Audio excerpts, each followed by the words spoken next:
Here's how you can connect a custom domain to your card website.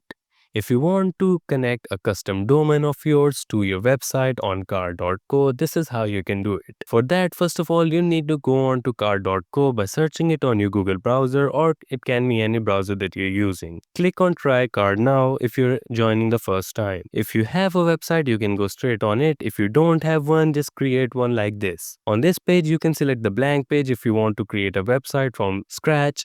Or if you want to use any templates, just search here. You can choose between profile, landing, form, portfolio, and section. Let's just say I want to create a landing page. I would go into the landing category, and now here I can select any template that I want to use.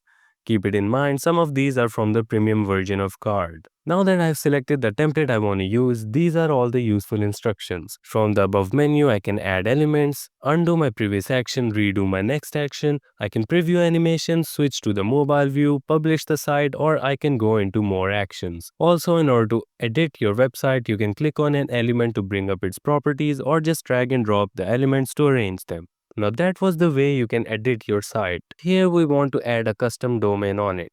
To do that, what you'll need to do is click on the three bars from the top right corner and click on Publish. You'll have a tab open up from the left side. Here you can do all the things before publishing your site.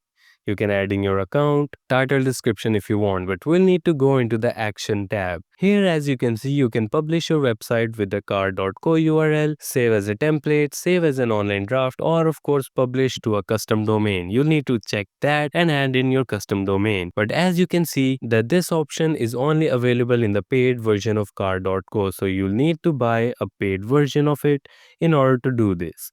Once you click on it, just click on Publish, and that is how you can successfully connect your custom domain to card.co. Thank you so much for watching this tutorial. If you find this helpful and want to see more like this, make sure to subscribe and like this video.